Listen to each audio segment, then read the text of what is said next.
So, before we get started, happy Mother's Day. Don't know if you saw my little TikTok thing this morning, but I said, good mothers, let the kids lick the batter off the beaters.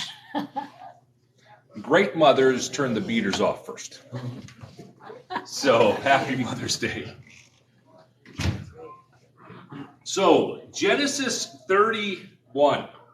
As we go into this, we are going to see that God told Jacob to go back to Canaan. Now, God promised Jacob that he would bring him back to Canaan, and this promise took 20 years to accomplish. Jacob had some major character flaws, and God had to fix those flaws before he could put Jacob in the place of his calling. It's the same with us. God needs to develop your character before he can take you where he wants you to be. So our main point today is God develops your character for your calling. God develops your character for your calling. Molly, can you read Genesis 31:1, please? Hey, Marcy, we're just getting started. Come on in. Just verse 1? Just verse 1, please. But Jacob soon learned that Laban's sons were grumbling about him. Jacob has robbed our father of everything, they said. He has gained all his wealth at our father's expense. Thank you. So what were Laban's sons saying? Oh, they're saying Jacob was a thief. Jacob's thieving from us. Was this true? No. No, it wasn't true. Who actually did the sheep stealing? Laban did that. Laban and his sons. Yeah. If you remember correctly from last week, Laban said, all the spot and striped and black and molted sheep will be yours, and I'll keep the rest. Okay. So then Laban and his sons take all those and a 3-day journey away. So Jacob can't do it. So Jacob had to start from nothing again. Esther, can you read verse 2, please? And Jacob noticed that Laban's attitude toward him was not what it had been. So what did Jacob see? He saw a change. There was a change in Laban. Those kids are singing great, aren't they? I love to hear that. So anyway, Jacob saw that Laban had no more regard for him. Okay. Paul, can you read verse 3, please? Then the Lord said to Jacob, return to the land of your father and grandfather, and to your relatives there, and I will be with you. Okay.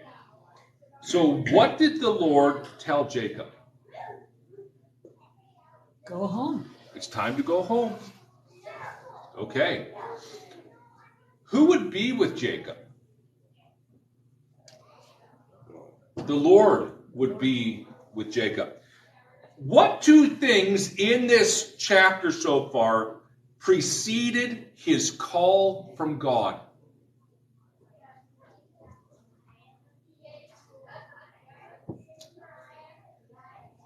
False accusation False against accusations. him. And change in attitude. And change in attitude. Father. Okay. Those preceded the call from God. Verses 4 and 5, please, Susan. So Jacob sent and called Rachel and Leah to his flock in the field, and said to them, I see your father's attitude, that it is not friendly toward me as formerly, but God of my father has been with me. Thank you. So who did Jacob call? Leah and Rachel. Leah and Rachel. Where did he call them? Out to the field. Out to the field. What was in the field? His flock. His flock. Okay. Why do you think he called them there? They were part of his flock, I guess. Well, nobody could eavesdrop on him out there. You're right. So young children can't overhear the parents talking. Sheep are a little loud, you know, all of them going like that. And no one's going to run back and tell Grandpa we're leaving. Let's keep this quiet. Tracy. Oh, no. What two things did not yet, Tracy. What two things did Jacob say to his wives? God has been with me, and Father doesn't regard me in its favor. That's right. Yeah. That's right. Your dad's attitude towards me has changed. He doesn't like me anymore. But God has been with me. You notice that B word, but? Whenever you see a but in the Bible, circle it because it's important. Okay? Whose turn is it to read? Can you read verses 6 and 7, please, Tracy? You know that I have served your father with all my strength, yet your father has cheated me and changed my wages 10 times. However, God did not allow him to hurt me. Okay. How did Jacob serve? How did Jacob serve Laban? Oh, strength. With all his strength. How did Laban deserve to be? Did Laban deserve to be served this way? No. No. Why? Cheetah. Because he's a cheater. What does this tell you about Jacob's character? Upright. It was upright. Was Jacob a cheater before? Mm-hmm. Oh, yeah. He cheated his brother out of his birthright, and then he cheated his brother out of his inheritance, or vice versa, right? So now God sends him away for 20 years for character development. I'm going off script here a little bit. There's another person that God sent away for character development. Joseph. Oh, that's another good one. And we'll run into that one. Abraham. Jesus. Jesus didn't need character development, but Still sent him away. yeah, sent him away. We'll get into that one later. Moses killed an Egyptian thinking he's doing the right thing. He's 40 years old. And then he has to flee for his life.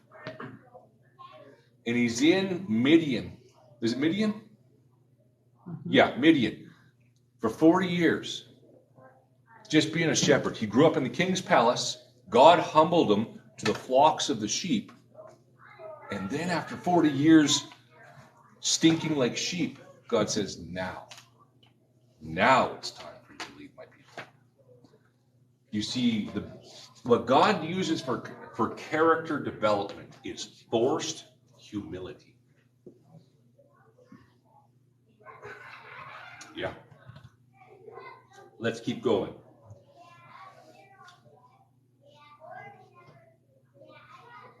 How many times did Laban cheat Jacob and change his wages? 10. 10 times. Did Jacob ever try to leave when he was treated so badly? Apparently not. He didn't. Why?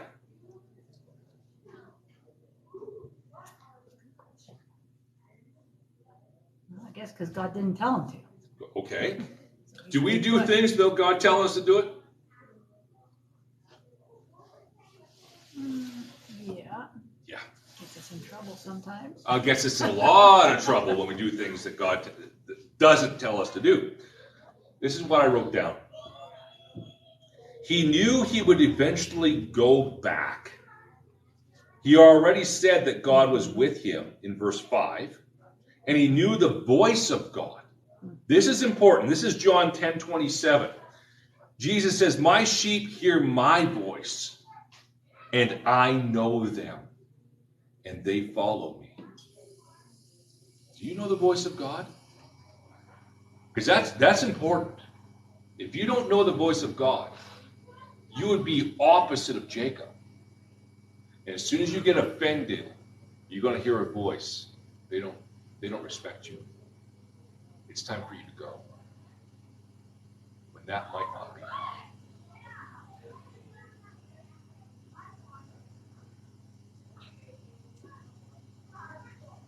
He knew that the right time to leave is when God told him to leave, not when it was convenient.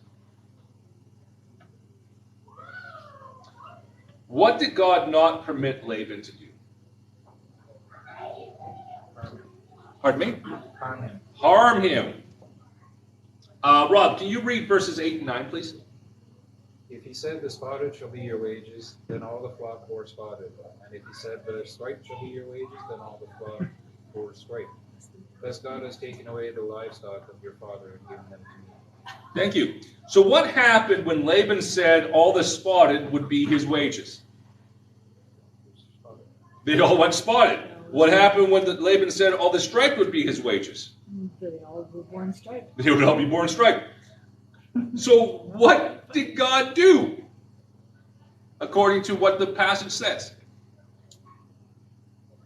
God intervened and changed the... God intervened and transferred Laban's wealth to Jacob. Interesting. Would that have happened if Jacob cut and run?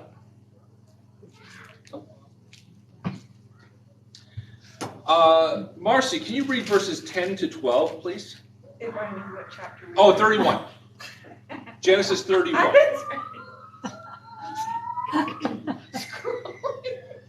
Trying to find... Chapter 31, what verses? 10 to 12.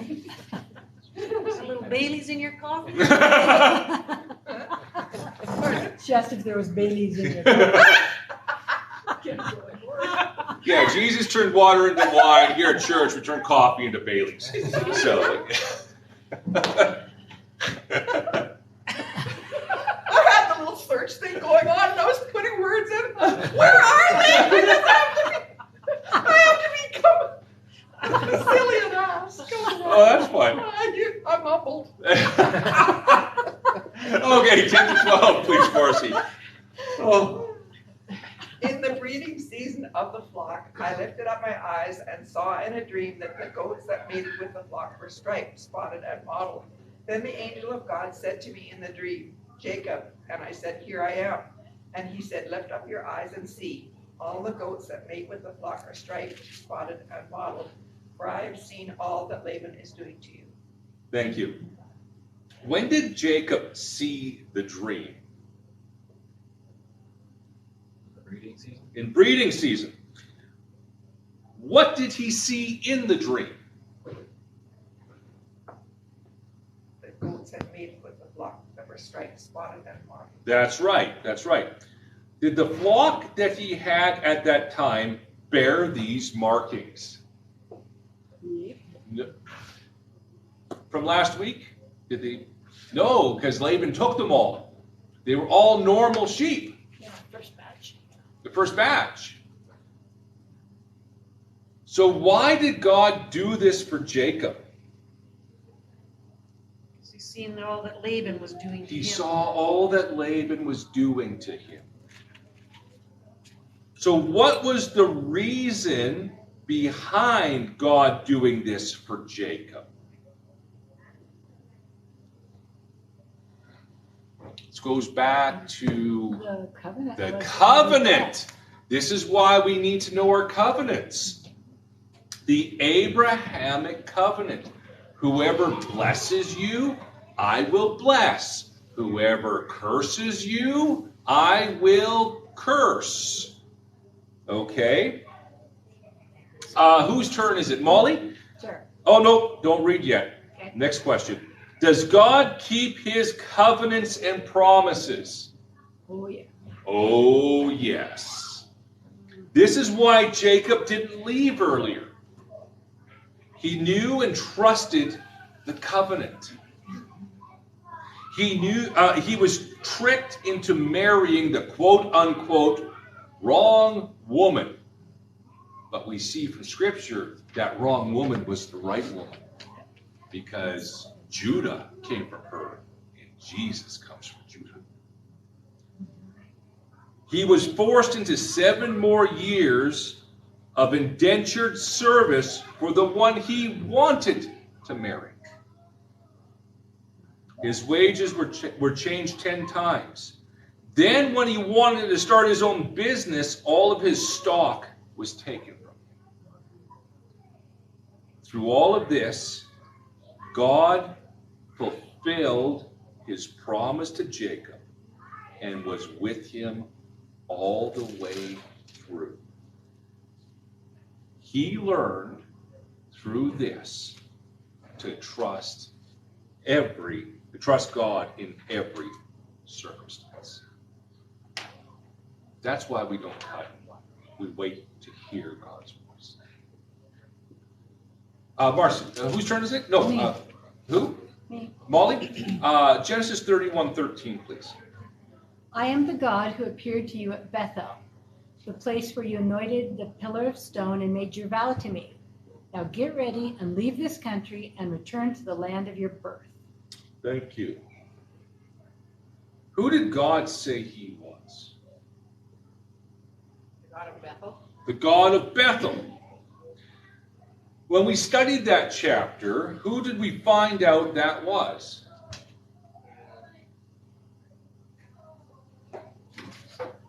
Jesus. Jesus. Always Jesus if you don't.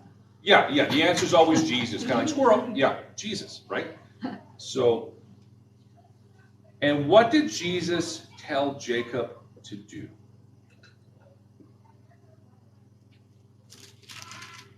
Return to your homeland. It's time to get up and go, Jacob. Now is the time. Esther, can you read verses 14 to 15, please? Then Rachel and Leah replied, "Do we still have any share in the inheritance of our father's estate? Does he not regard us as foreigners? Not only has he sold us, but he has used up what was paid for us. Surely all the wealth..." Thanks. So who answered Jacob? Both his wives. Both his wives. Pay attention to this, okay? What 4 things did they say?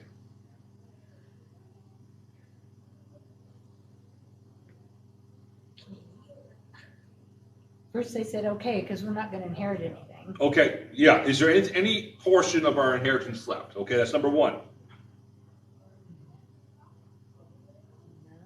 He considers them foreigners. Considers us as foreigners, okay? He sold us. He has sold us and devoured our money. And all the wealth God has taken away from our father belongs to us and our children now. Okay. Do you realize that this is the first time since Jacob married those ladies that they were united? Yeah. The first time. The sibling rivalry between those two is horrible. We saw that, last week or 2 weeks ago? Messed up family. Totally messed up. Always fighting. And now, everyone is totally united. Paul, can you read verse 16, please? All the wealth God has given you from our father legally belongs to us and our children. So go ahead and do whatever God has told you. Okay. Thanks, Paul. So what happened to Laban's wealth? God took it and gave it to Jacob. God took it and gave it to Jacob. What did they tell Jacob to do?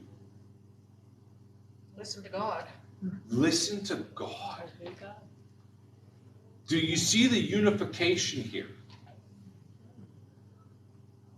Jacob's hearing God, and now both his wives are saying, do what God's telling you to do. When before, they would have been very selfish people. So not only was Jacob's character being refined, so was Leah and Rachel's.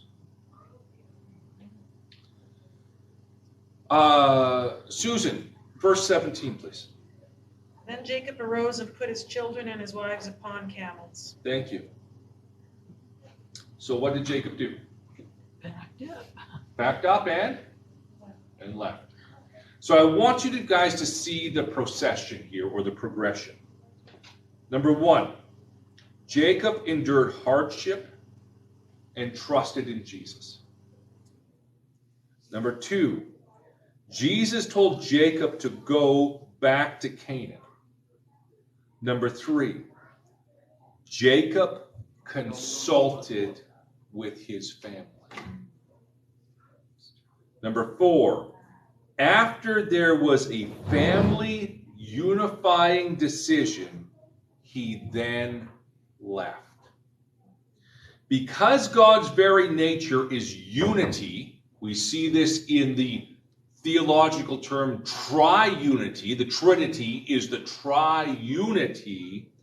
We should be united when making important decisions. It is one of the most Christ-like things we can do.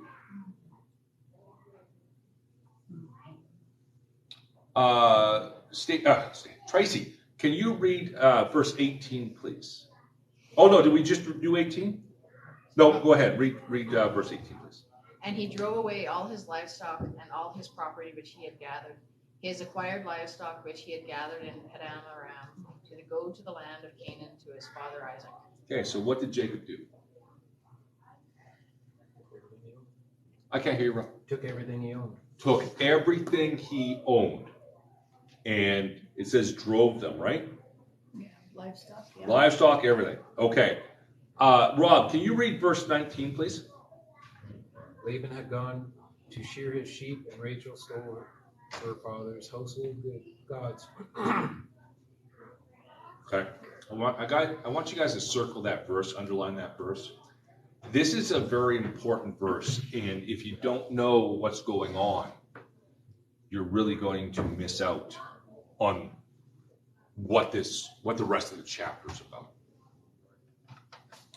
So what did Rachel do when Laban was shearing the sheep? Stole the household idols. Stole the household idols, these false gods, little figurines, little pocket genie. Put them in your pocket and walk around, get a little rub and say, I want 3 wishes, right? Mm-hmm. So, now this is where I want you guys to pay attention. Make some notes if you need to. Mm-hmm. Sheep shearing in that time was much like branding today. Okay? You just don't go out to brand, do you? It is a family get-together. It is a family party. And it is a big family meal. It's just not brand them and go.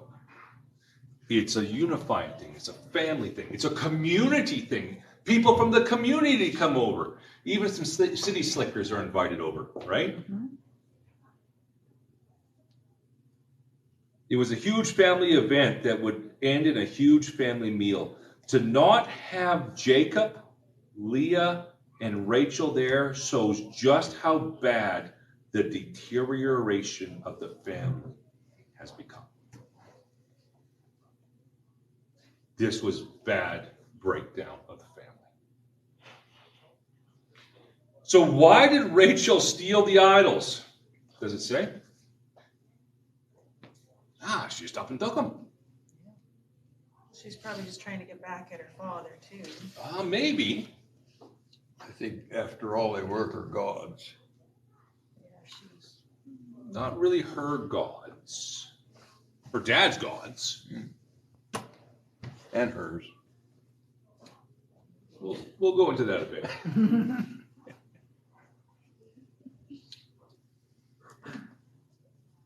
The passing on of the household idols was a sign of passing the inheritance rights. Okay? This is kind of like, you get the household gods when I die. And now you have the inheritance. Rachel, Leah, and Jacob weren't at the shearing. Therefore, Rachel knew she was disowned by her father. So she took the household idols to symbolize she still has the inheritance rights.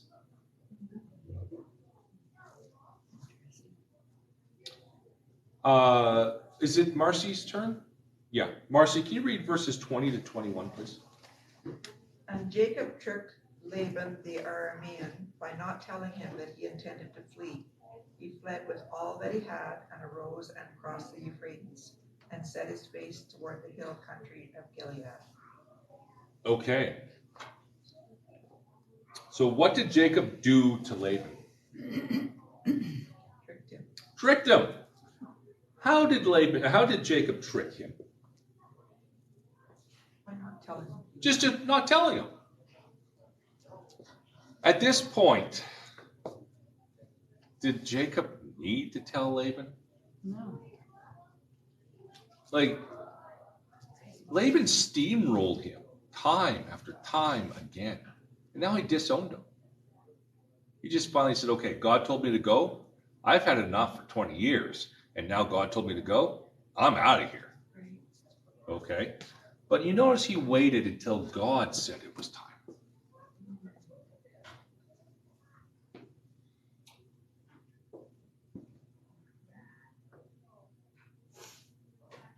Can I be a little candid? Yes.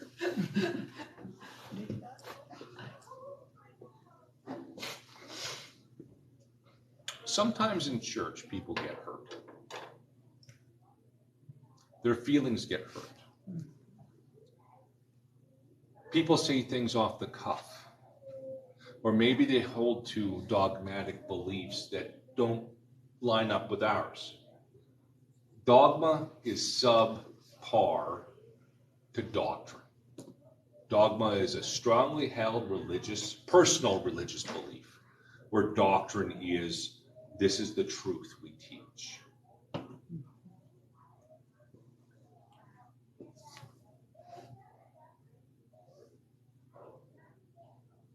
When people get hurt, they leave churches. And they'll go to another church.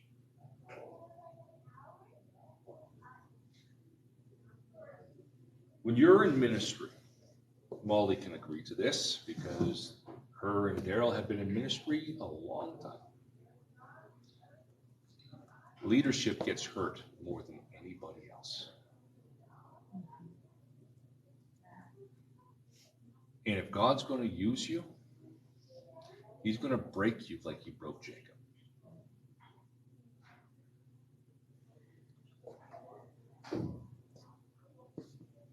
Have we been hurt in church before? Yeah. Have we been hurt in this church before? Yeah. We have. We left our last church not because we were hurt, but because through the scriptures, God told us it was time to go. And through the scriptures, it teaches a woman shall not teach a man or have authority over a man, and they brought in a woman preacher. And I said, okay, that's God telling us it's time to go. If you can't find it in the Bible on a reason to leave, then God's not telling you to leave. He wants to work on your character and my character. It's just not you, it's us. Right? He needs to take off those sharp edges. And because God's nature is unity, he desires us to be unified. We don't have to agree on everything. We don't have to agree on dogmatics. But we should agree on doctrine. Right? Let's keep going. Sorry for going off course.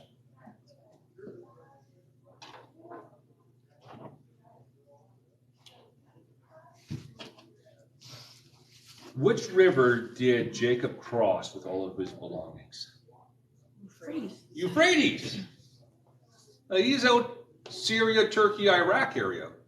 Modern day Turkey is where he's at, really. And where was he going? Gilead, which is northern Israel. Whose turn is it to read? Me. Yeah, verses 22 to 24, please, Molly. 3 days later, Laban was told that Jacob had fled. So he gathered a group of his relatives and set out in hot pursuit. He caught up with Jacob 7 days later in the hill country of Gilead. But the previous night, God had appeared to Laban the Aramean in a dream and told him, I'm warning you, leave Jacob alone. Mm-hmm. When was it told to Laban that Jacob fled? After 3 days. After 3 days. Just a little side note. When did Jesus flee the tomb? 3 days. 3 days. Okay. Now, again, let's go back to the story. I'm just bouncing New Testament back to Old Testament. How many days apart were Laban's flocks from Jacob's flocks? 3 days. That's Genesis 30:36. So Laban's family went to look for Jacob after the shearing. Probably to rub it in his face on how good the shearing was and that they missed his family. Who did Laban take with him? Bunch of relatives. Bunch of relatives. How long did it take Laban to catch up to Jacob? 7 days. 7 days. And who came to Laban in a dream? God did. And what did God warn him not to do? Don't mess with Jacob. Don't mess with Jacob. We learned on Thursday night in Bible study, you don't mess with the gospel either. You mess with Jacob, it's like messing with the gospel. Don't do it.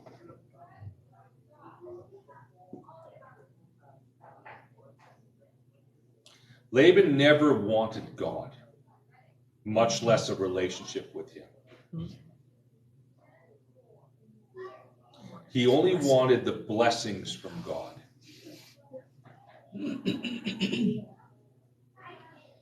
We learn in Genesis 30:27, he learned by divination on why God blessed him.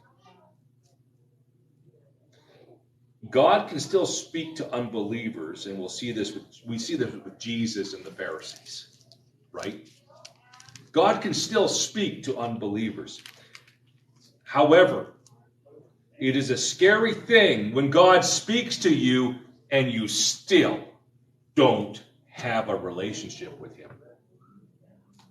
That is a very scary thing. Whose turn is it? Esther? Verse 25, please.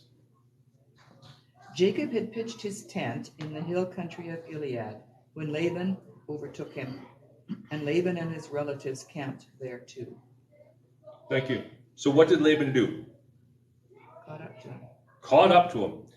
What did Jacob do? He pitched his tent. Pitched his tent. Is this the first time in the story it says that Jacob pitched his tent? Yeah. It is. So from Padan Aram to Gilead is about 600 kilometers. This tells us this was a swift, quick march. Jacob was serious about fleeing. This is the first time they ever took time to rest, thinking, okay, I'm far enough away from him. What did Laban do? He pitched his tent too. Do you think this was a tense situation? Oh, that's a bad pun. I didn't even think about That's that. a dad. I didn't even think about that. How was it That's a bad great joke? dad joke when the dad doesn't even get it. Maybe if it was Father's Day and not Mother's Day, I would have. Okay. Yeah, so was this a stressful situation? Definitely. Yeah. Whose turn is it? Paul. Verses 26 to 30, please. What do you mean, deceiving me like this? Laban demanded. How dare you drag my daughters away like prisoners of war? Why did you slip away secretly? Why did you deceive me? And why didn't you say you wanted to leave? I would have given you a farewell feast with singing and music accompanied by tambourines and harps. Why didn't you let me kiss my daughters and grandchildren and tell them goodbye? You've acted very foolishly. Thank you. That it? No, 30, sorry. Go down 30. I could destroy you, but the God of your father appeared to me last night and warned me, leave Jacob alone. I can understand your feeling that you must go and your intense longing for your father's home, but why have you stolen my gods? Remember when I said that when you see a but in the Bible, circle it? Circle the but.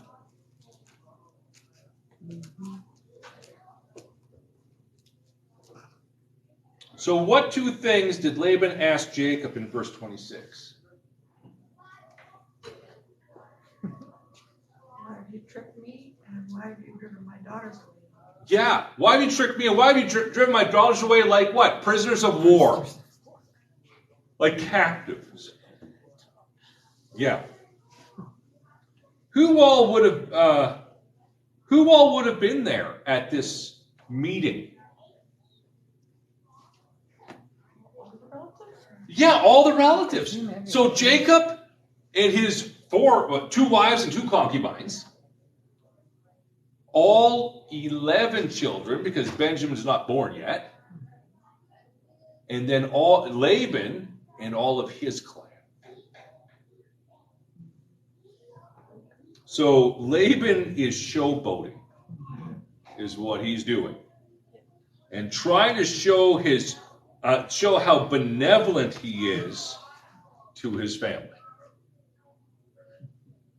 Look at how wonderful I am. I would have done this for you if you would only have come to me. What did he ask Jacob in verse 27? Why did you come secretly and trick me and not tell me? Mm-hmm. So I might have sent you away with A big party. a big party.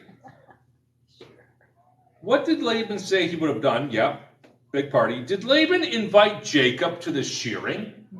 No.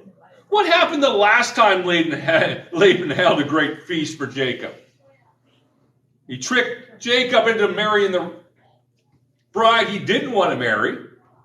And he got another 7 years of free labor from Jacob. You think Jacob's going to trust him with another feast? Probably not.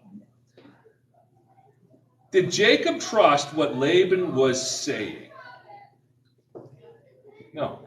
No, he didn't. What did Laban ask Jacob in verse 28? Why didn't you let me kiss my kids? Why didn't you let me kiss my grandkids goodbye? Yeah. He's treating them like foreigners. He's saying he should have had the right to kiss his grandkids goodbye. Did Laban really care about his grandkids? No. No. If he really did love his grandkids, they would have been at the shearing. Mm-hmm.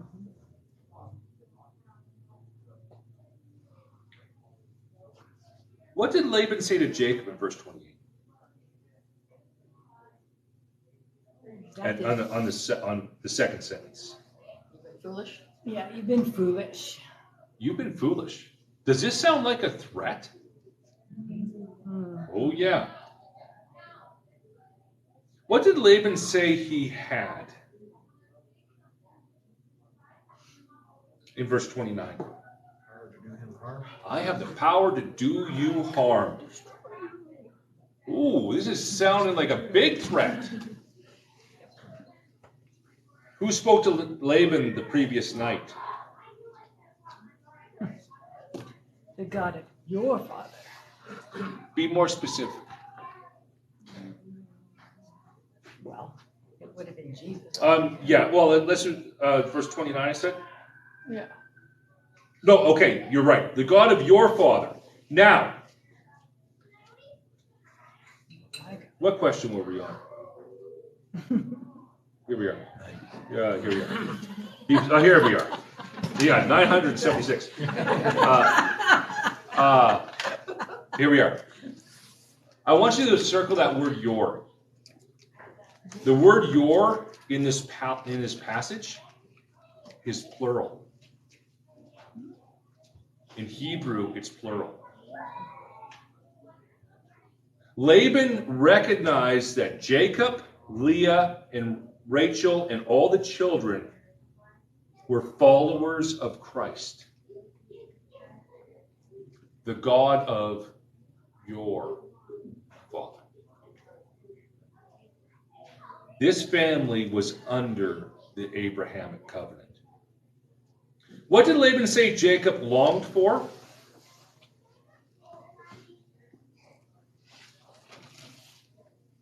Home. Home. His father's house. What word did Laban start his final question with? But. But. Why? What is this showing us with that word but? He knows something else. But, what was his last question? Why did you steal my gods? So, but is showing this is the most important question. I don't care about anything else, but why did you steal my gods?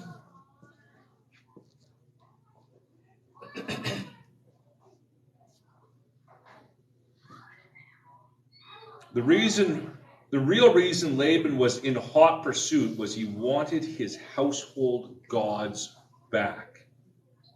He had no concern for his family. Whose turn is it? Is it Susan? Yeah. Susan, 31 and 32, please. Then Jacob replied to Laban, "Because I was afraid, for I thought that you would take your daughters from me by force. The one with whom you find your God shall not live. In the presence of our kinsmen point out what is yours among my beloved stolen them." Thank you. So what was Jacob afraid of?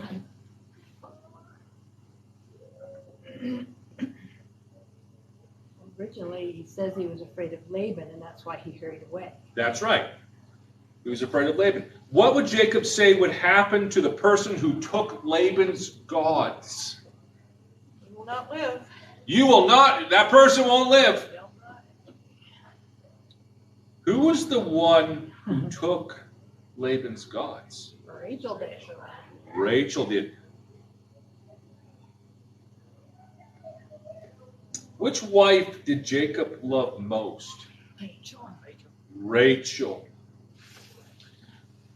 Would Rachel have died for her sin if Laban found those gods?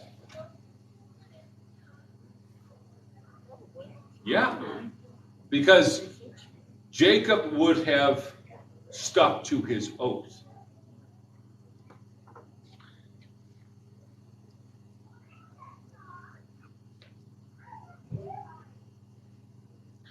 If Jacob had to kill Rachel, how do you think he would have felt?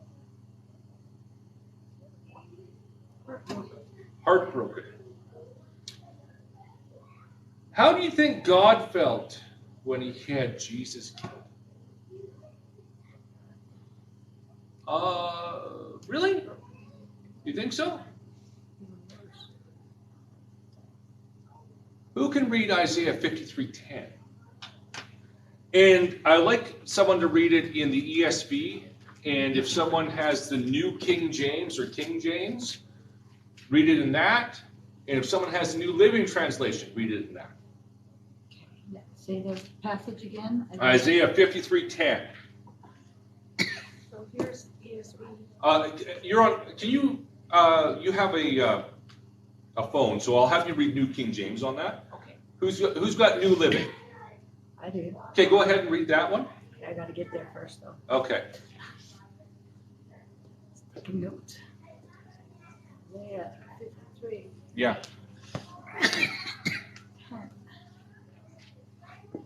It's just King James is not. That's fine. King James is good. New Living. Yeah. But it was the Lord's good plan to crush him and cause him grief. Yet when his life is made an offering for sin, he will have many descendants. What kind of plan was it for God? Good plan. Good plan to crush Jesus for our sins. Who has the ESV? Go ahead. What does yours say, Susan? Yes. Okay, go ahead, Rob. Sorry. Yet it was the will of the Lord to crush him. He has put him to grief when his soul makes an offering for guilt. Okay. Sees offering. So we see that it was God's good plan to crush Jesus. It's the will of the Lord to crush Jesus. What does New King James say there, Marcy? Yet it pleased the Lord to bruise him, he hath put him to grief when thou shalt. Okay. It pleased the Lord to crush him. God's happy about this. Where Jacob would have been heartbroken. And you might be, I see you looking like this, Esther. It's like, this is confusing me because God's supposed to be a God of love. Why is he happy to crush his son? Why is it pleasing him? Why is it his good plan? Why is it his will? Only way to save people. Who can read John 10:17?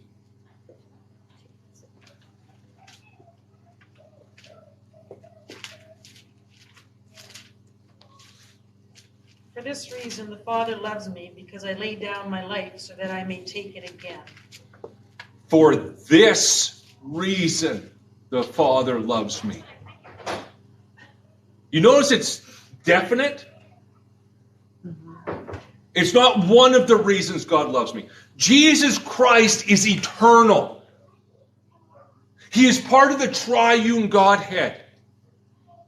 He always was, always is, and always will be. And the only reason God the Father loves God the Son is for what he came to do for you and me. That's why it pleased the Father to crush him, because of his love on you.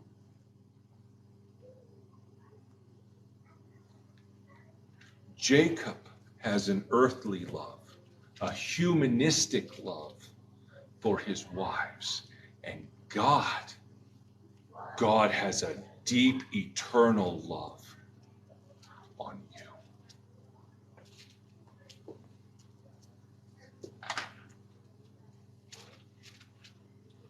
Does the Father love you more than Jacob loved Rachel? Yes. Whose turn is it to read? 33 to 35, please. So Laban went into Jacob's tent and into Leah's tent and into the tents of the two maids, but he did not find them. Then he went out of Leah's tent and entered Rachel's tent. Now Rachel had taken the household idols and put them in the camel's saddle, and she sat on them. And Laban felt through all the tent, but did not find them. She said to her father, "Let not my lord be angry that I cannot rise before you, for the manner of women is upon me." So he searched, but did not find the household idols. Whew! I see like 14 and 15-year-old boys going red in the face. You know? Where did Laban look for his gods? In all the tents. In all the tents. What was the most important thing to him? These little idol figurines that could fit into a pocket, or his family? Idols. The idols were more important for him. His family meant nothing. Who else in the Bible searched diligently for something that was lost? Let me read this. Let's go to Luke 15, verses 1 through 10. Luke 15, verses 1 through 10.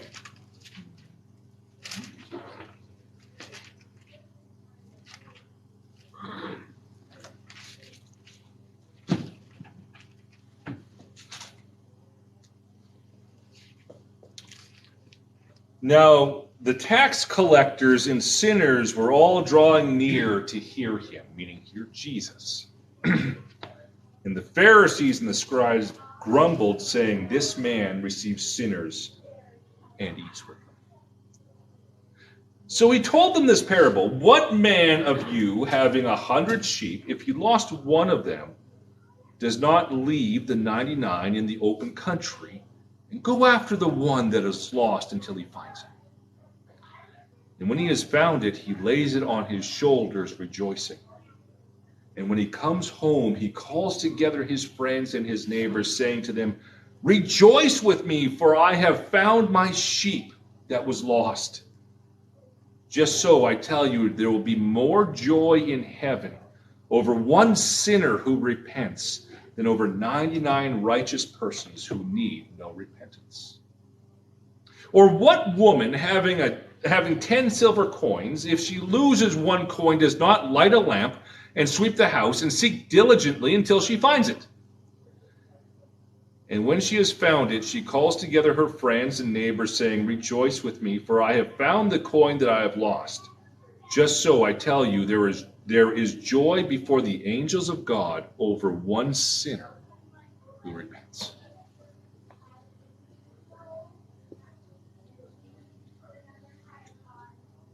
In this parable, at the beginning of these parables, who was drawing near to Jesus? The tax collectors and sinners. We don't understand. We have a factual knowledge of who the tax collectors were. Can I bring this to modern day today? It's going to be very offensive, because tax collectors were offensive. The homosexuals and the sinners were coming to Jesus.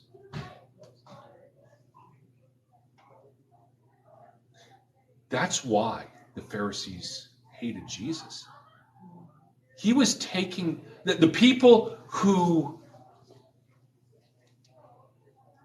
the Pharisees said were too far gone, too dirty for God, sinned too much. Jesus was drawing. And essentially the Father is drawing, because Jesus says nobody can come to me unless the Father who sent me draws them. Jesus was attracting the religious social outcasts, and it upset the institution.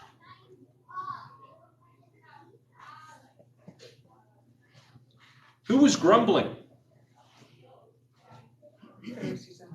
The Pharisees and the scribes.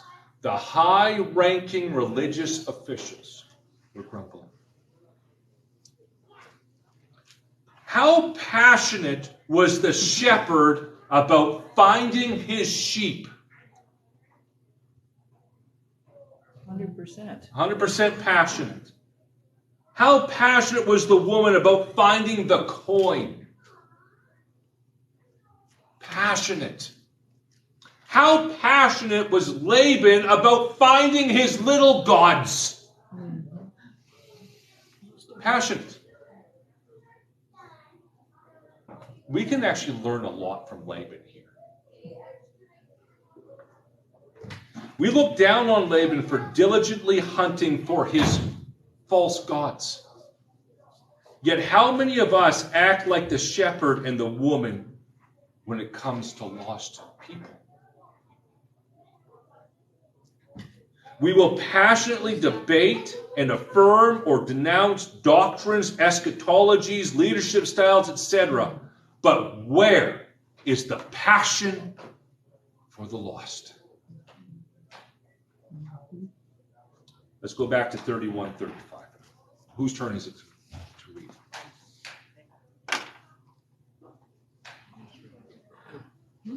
Is it Rob's turn? Okay, we'll just jump in with Rob. We've got like 30 questions left. Can you read verse 35, please, Rob? And she said to her father, "Let not my Lord be angry that I cannot rise before you, but for the way of women is upon me." So he searched, but did not find the household gods. What did Rachel say to her father? I just can't get up. I can't get up, Dad. It's that time of the month. You know, at that time, there was no such thing as a feminine napkin. There was a little bag you would wear, and it would leak sometimes. Okay? Where were Laban's gods? Underneath her? Underneath her, yeah. Did Laban find his gods? No. No. Why was Laban so passionate about finding his gods? Well, were they like you said at the very beginning, they were the symbol that if he didn't have that, he was losing it all. You're right. This is what I have here. His gods represented blessing, both financial and material. If you are seeking Jesus for his blessing, you have made Christ as worthless as Laban's false idols. The Father desires a deep, intimate, real relationship with you. That's why it pleased the Father to crush Jesus in Isaiah 53:10. And that's why the Father loves Jesus in John 10:17. If we treat Jesus as our little pocket genie, we will end up treating Jesus the same way Laban treated Jacob. Marcy, are you singing today, honey? No. Verses 36 to 42, please. Then Jacob became angry and berated Laban. Jacob said to Laban, "What is my offense? What is my sin that you have pursued me? For you have fell through all my goods. What have you found of all your household goods? Set it here before my kinsmen and your kinsmen, that they may decide between us two. These 20 years I have been with you. Your ewes and your female goats have not miscarried, and I have not eaten the rams of your flocks. What was torn by wild beasts I did not bring to you. I bore the loss of it myself. From my hand you required it, whether stolen by day or stolen by night. There I was. By day the heat consumed me, and the cold by night, and my sleep fled from my eyes. These 20 years I have been in your house. I served you 14 years for your 2 daughters, and 6 years for your flock, and you have changed my wages 10 times. If the God of my father, the God of Abraham, and the fear of Isaac had not been on my side, surely now you would have sent me away empty-handed. God saw my affliction and the labor of my hands and rebuked you last night." Thank you, Marcy. What did Jacob do to Laban in verse 36? Berated him. Could Laban find anything that he thought Jacob stole from him? No. How many years did Jacob serve Laban? 20 years. How did Jacob treat Laban those 20 years? Like garbage. How many times did Laban change Jacob's wages? 10 times. 10 times. So like every 2 years, he's changing his wages. You just start to get ahead and bunk. And it wasn't a raise. And it wasn't a raise. Who took the high road these 20 years? Jacob. Jacob did. What 2 names did Jacob give God in verse 42? Abraham and Isaac. No, say it again. God of Abraham. And The fear of Isaac. the fear of Isaac. We also see that in the New Testament calls God the terror of Abraham. So the terror of Abraham and the fear of Isaac. If these are the first two patriarchs, and God is known as the fear and the terror, how should we live before God? What did God do to Laban the previous night? He rebuked him. Appeared to him Rebuked and him, and yeah. Whose turn is it? Molly, verses 43 to 44, please. We're almost done. Then Laban replied to Jacob, "These women are my daughters, these children are my grandchildren, and these flocks are my flocks. In fact, everything you see is mine. But what can I do now about my daughters and their children? So come, let's make a covenant, you and I, and it will be a witness to our commitment." Great, thanks. So who did Laban say his daughters and grandchildren were? His. They're mine. Who did he say all the flocks were? His. Mine. What did Laban want to do? Steal everything. Steal everything. Take it back. Esther, can you read verses? I'll read it. It's a long one. I'll read 45 to 50. I'll probably read from now on. So Jacob took a stone and set it up as a pillar. Sorry, did we read 44? Come, let us make a covenant. Yeah. Okay. And Jacob said to his kinsman, so Jacob took a stone and set it up as a pillar, and Jacob said to his kinsman, "Gather stones." And they took stones and made a heap, and there ate by the sheep. Laban called it Jagar Sahadutha. Aren't you happy, Esther, that I'm reading this? But Jacob called it Gilead. Laban said, "This heap is a witness between you and me." Therefore he named it Gilead. And Mizpah, for he said, "The Lord watched between you and me when we are out of one another's sight. If you oppress my daughters, or if you take wives besides my daughters, although no one is with us, see, God is witness between you and me." What did Jacob and his kinsman do in verse 45? Set up a pillar. They set up that. Set up that pillar. Okay. What did Laban call the place? I can't even pronounce it. Let's just say something different than Jacob. Jigar. Jagar Witness. Sahadutha. Yeah. What did Jacob call the place? Gilead. So both names mean the heap of witness in both men's native languages. Okay, same name. It's kind of like we call it Germany, they call it Deutschland. Okay. What was the heap of stones to be? A witness. What else did they call it in verse 49? Mizpah. Mizpah means watch post. Did Laban? Are we running that far behind? Yeah, we are. Okay, guys, we'll close it up. We got to run. We're running that far behind.